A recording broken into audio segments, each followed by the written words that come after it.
ഉണ്ടായിട്ടുണ്ട്. അതെന്ന് വെച്ചാൽ ആദ്യമൊക്കെ എനിക്കും ഭയങ്കര ബുദ്ധിമുട്ടായിരുന്നു. പിന്നെ എനിക്ക് ബുദ്ധിമുട്ടായി വന്നതെന്ന് വെച്ചാൽ ഈ ഞാൻ ഓക്കെ ആണെങ്കിലും മറ്റുള്ളവർ എന്നെ കാണുന്നത് അങ്ങനെ ഒരു പേടി, അവരെന്ത് വിചാരിക്കുക, അങ്ങനെ ഒരു ചിന്തയായിരുന്നു. നമ്മള് എല്ലാവരും അങ്ങനെ ഇങ്ങനെ സെപ്പറേറ്റ് ആയിട്ടൊക്കെ നിൽക്കുമ്പോൾ അവർ പറയും അവൾക്ക് അഹങ്കാരാണ്, അങ്ങനെ അങ്ങനെ പറയുന്നവരുണ്ട്. ഇപ്പൊ കൂടുതൽ പേരും നമ്മൾ കണ്ടേക്കണത് അങ്ങനെ തന്നെയാണ്. കാരണം ഒരു ആ പെണ്ണിനെ സെപ്പറേറ്റ് ആവുമ്പോ ആണും പെണ്ണും ആണ് സെപ്പറേറ്റ് ആവണേ, പക്ഷെ ആ പെണ്ണിനെ ആയിരിക്കും എല്ലാവരും വേറെ ഒരു കണ്ണിലൂടെ കാണുള്ളൂ. അത് ശരിയാണ്. പിന്നെ എനിക്ക് എന്റെ മനസ്സിന് ഭയങ്കര സപ്പോർട്ടുള്ളത് മാളുവാണ്. കാരണം വെച്ചാൽ അവളിപ്പോ എന്റെ അടുത്ത് ഇങ്ങനെ അവള് വിഷമിച്ചിട്ട് പറയാണ് പപ്പൻ കൂടി അങ്ങനെ ഒരിക്കലും പറഞ്ഞിട്ടില്ല.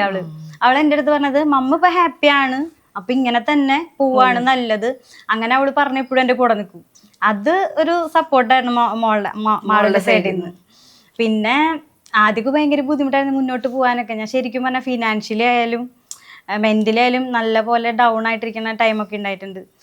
അപ്പം എന്താ പറയാ, കൂടുതൽ ബുദ്ധിമുട്ടുണ്ടായ ഫിനാൻഷ്യലി ആയിരുന്നു. എന്ന് വെച്ചാൽ ഒറ്റയ്ക്ക് പോവാന്ന് വെച്ചാൽ കുറെ എന്തെങ്കിലും ജോലി നോക്കുക, പുറത്തേക്ക് കുറെ അത്യാവശ്യം ജോലിക്കൊക്കെ പോയിട്ടുണ്ട്.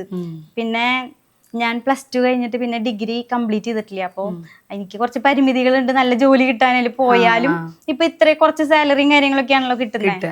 അപ്പം ഞാൻ പിന്നെ ചിന്തിച്ചിട്ടുണ്ട് പുറത്ത് പോയാലോ, അങ്ങനെ ചിന്തിച്ചിട്ടുണ്ട്. മോളെ വെളിയിൽ പുറത്ത് പോയാലോ. അപ്പൊ ഞാൻ അമ്മച്ചി ഉണ്ടല്ലോ നോക്കും, മോളെ നോക്കും.